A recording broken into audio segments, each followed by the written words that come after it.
Hello tout le monde, je fais cette vidéo ce soir parce que j'ai fait un coloriage hier. Regardez-moi cette beauté. Et aujourd'hui j'ai envie de faire un tuto pour vous montrer comment j'ai fait la neige. Donc je vais refaire ici, il va falloir avoir des feutres à alcool et un stylo blanc acrylique, tout simplement. Donc c'est parti. Là franchement sur ce dessin là, j'ai fait tous les contours. J'ai décidé de repasser tous les contours noirs par de l'acrylique. Donc ça fait cet effet un petit peu... j'ai pas le mot. J'ai pas le mot, mais je trouve ça super joli. Alors je le ferai pas sur tous mes coloriages. Je trouve que ça rend beaucoup mieux à l'écran d'ailleurs que en vrai. Enfin en vrai ça rend bien, mais ça ressort vraiment bien à l'écran et en photo. Donc voilà, c'est vraiment un petit kiff. Ça a pris du temps.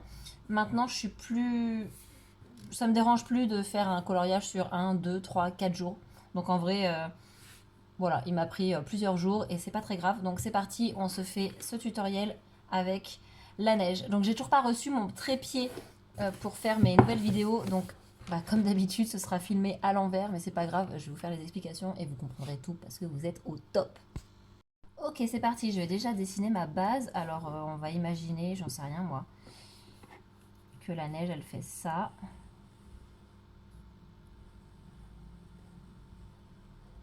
Et qu'elle est sur un rebord de... je sais pas moi, sur un rebord quelconque, on s'en fiche. Ok. Donc, ici, vous allez avoir besoin de 3 couleurs. Là, j'ai pris B21, B27 et B310. Ces 3 couleurs qui se suivent beaucoup. C'est des tons un peu bleu-gris qui sont là. Tac, voilà, B27, B310, B21. Donc forcément, je vais commencer par tout colorier avec mon B21. Donc B21 en premier, c'est parti. Je fais une vraiment très grosse surface. En vrai, c'est pas vraiment obligé d'aller jusqu'en bas parce qu'on va assombrir.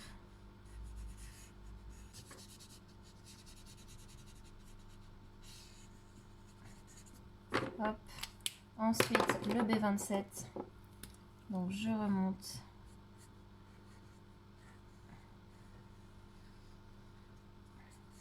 Donc là, c'est pareil. Je vais pas jusqu'en bas parce qu'en soi, on s'en fiche. Je vais repasser quand même pour bien fondre. Voilà, celui-là. Tac. Et ensuite, le plus foncé. Je fais vraiment en bas.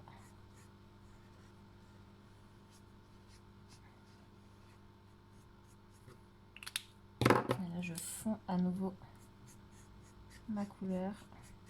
Franchement, c'est vraiment stylé d'avoir un grand nombre de feutres parce que ça permet d'avoir des couleurs qui sont assez similaires et qui permettent de bien se blender entre elles.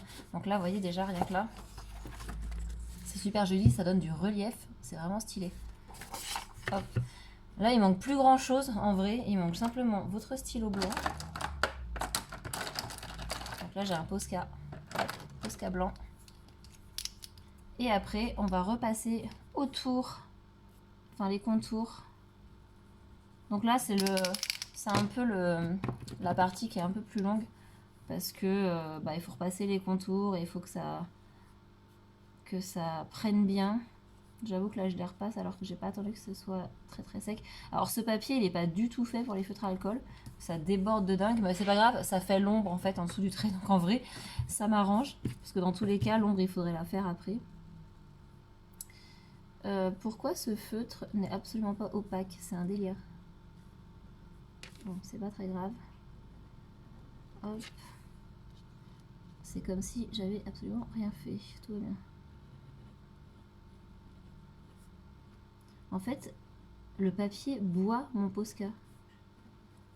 C'est vraiment très chiant.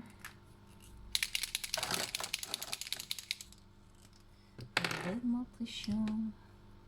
On recommence, on repasse. En fait, ce qui est un peu galère, c'est que si je repasse trop avec le Posca sur les lignes noires, ça va arracher le papier. Et du coup, c'est pas du tout ce qu'on veut. Oh la galère. Je vais prendre un autre feutre acrylique pour voir.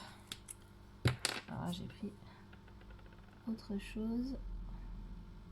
C'est exactement pareil, voire pire, c'est super. Bon, je vais attendre que ça sèche un peu. parce que là, c'est pas fou l'histoire. Et je vais, je sais pas, colorier ce... On va dire que c'est un gros caillou. Hein. Hop, je prends au pif WG1, allez hop. Je vais laisser d'ailleurs ce qui a dépassé, ça fait l'ombre, c'est très très bien.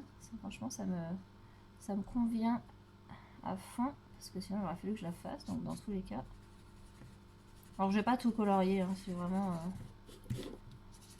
je fais vraiment juste la partie haute.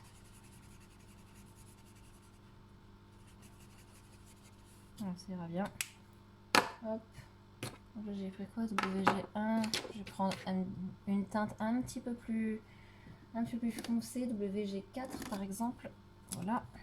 Et là forcément, je vais faire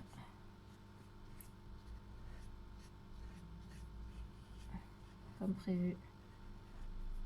Je viens accentuer l'ombre de ma neige. Je vais repasser par-dessus avec celui-là pour que ça se fonde. C'est tellement agréable les revues, vraiment. Vraiment, vraiment, vraiment. Alors je recommence avec mon blanc. C'est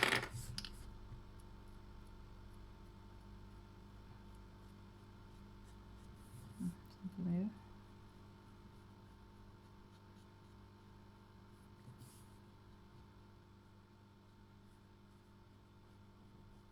Franchement, si vous avez des stylos blancs qui sont vraiment blancs, opaques, pas forcément stylo gel, mais des grosses pointes comme ça, je suis vraiment preneuse parce que qu'est-ce que je galère. J'espère qu'on galère toutes, mais des fois quand je vois des tutos, j'ai l'impression que les nanas elles ont des stylos qui marquent tout de suite en blanc, genre c'est blanc, voilà, pas besoin de repasser 700 fois dessus. C'est quand même un luxe. J'ai pas encore trouvé ces stylos là, personnellement. Moi je suis dans le mode galère. Ok, on n'est pas trop mal. Et une fois qu'on a fait ça,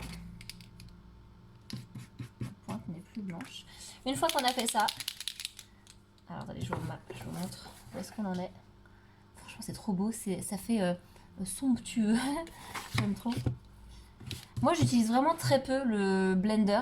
Je sais qu'il y a plein de nanas qui l'utilisent beaucoup et qui blendent à chaque fois les trucs, mais je trouve que c'est pas utile. Enfin en tout cas pour plein de choses c'est pas utile. Et du coup bah, je l'utilise quasiment jamais. Et même quand je l'utilise des fois je sais même pas comment l'utiliser parce que je me dis que le mettre ou pas le mettre, bah en vrai ça fait un peu la même chose. Donc une fois qu'on est là, et bah c'est là que je vais faire mes petits points. Un peu partout. Mais, enfin un peu partout. Sur le côté en fait. Tous les traits de mon dessin, je vais les repasser avec des petits points. Et puis je vais en faire un peu, hop, de temps en temps en haut. Donc là je fais tout le contour en petits points. En gros, voilà. Ça va être le plus long. En soi, cette étape-là n'est pas forcément obligatoire. Parce que c'est joli aussi sans. Mais ça rajoute un petit peu du cachet et du détail. Donc ça après c'est vraiment à l'appréciation personnelle de la personne qui fait le coloriage. C'est vous et vos goûts. Le truc c'est que les points ça permet aussi d'assombrir la ligne du contour. Hop, ici ça va beaucoup plus ressortir évidemment puisque c'est plus foncé.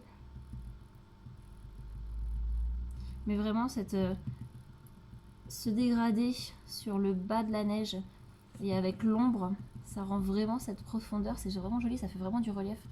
J'aime trop. J'ai beaucoup aimé dessiner la neige, enfin colorier la neige sur le coloriage que j'ai fait hier soir.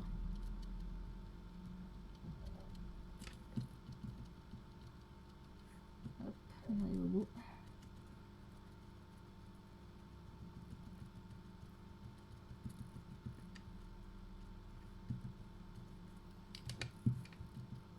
Donc là je mets quelques petits points par-ci par-là.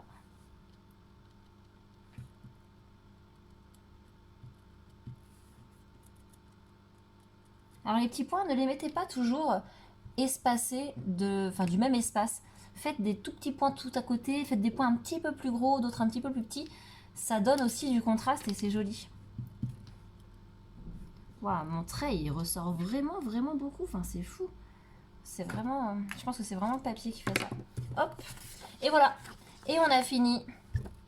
On a fini de faire notre neige en mode relief. Regardez comme c'est joli. Voilà. Bah franchement, à vous de jouer, c'est super simple. 10 minutes pour le faire. C'est vraiment bidon au possible. Allez, let's go. Dites-moi si vous avez testé, dites-moi le rendu. Et puis bah n'hésitez pas à me taguer hein, sur Instagram si vous faites, Instagram ou TikTok d'ailleurs, si vous faites des colos avec mes tutos. Et puis ça me fera plaisir. Allez, zou, ça c'est fait.